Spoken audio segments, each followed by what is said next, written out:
Mort du président iranien Ebrahim Raïssi, ce que l'on sait. Mais d'abord, pour commencer, abonnez-vous à ma chaîne et activez la cloche de notification pour ne plus manquer mes prochaines vidéos. C'est parti. Le président iranien Ebrahim Raïssi, accompagné du ministre des Affaires étrangères Hossein Amir Abdollahian, est décédé dans un accident d'hélicoptère survenu dimanche dans le nord-ouest de l'Iran. Le gouvernement a confirmé cette tragédie, assurant qu'il n'y aurait aucune perturbation dans la gestion du pays.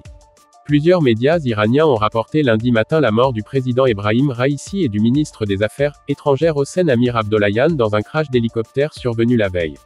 Selon l'agence officielle IRNA, le grand esprit du président populaire et révolutionnaire d'Iran a rejoint le royaume suprême, saluant le « martyr » des victimes. Le gouvernement iranien, dans un communiqué, a assuré que la disparition du président Raïssi n'entraînerait aucune perturbation dans l'administration du pays, tout en rendant hommage à un président du peuple iranien, travailleur et infatigable, qui a sacrifié sa vie pour la nation. Une réunion d'urgence du gouvernement est prévue pour lundi, sans précision sur l'heure ou les sujets à discuter, selon IRNA. L'espoir de retrouver vivant le président de 63 ans, élu en 2021, et les 8 autres passagers, s'était amenuisé au fil de la nuit. La constitution iranienne prévoit une élection présidentielle dans les 50 jours.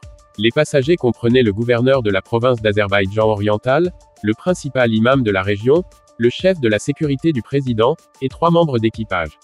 L'hélicoptère a disparu dimanche après-midi alors qu'il survolait une région escarpée et boisée, sous une pluie battante et un épais brouillard. L'épave a été retrouvée à l'aube et les secours ont rapidement indiqué qu'il n'y avait aucun signe de vie parmi les passagers, selon la télévision d'État.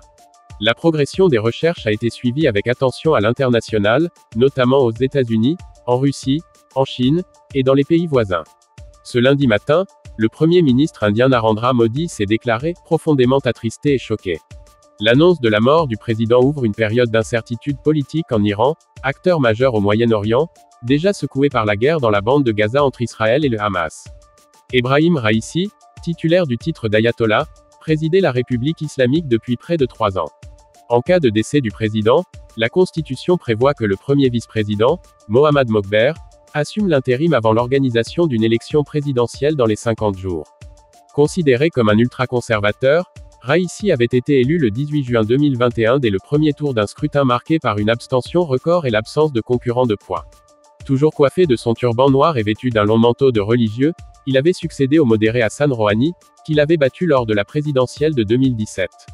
Il bénéficiait du soutien de la principale autorité de la République islamique, l'ayatollah Ali Khamenei, qui avait appelé dimanche soir les Iraniens à prier et à espérer que Dieu ramènera le président et ses compagnons dans les bras de la nation. Si cette vidéo t'a plu, prends une seconde pour partager et pour me laisser un pouce bleu. À bientôt.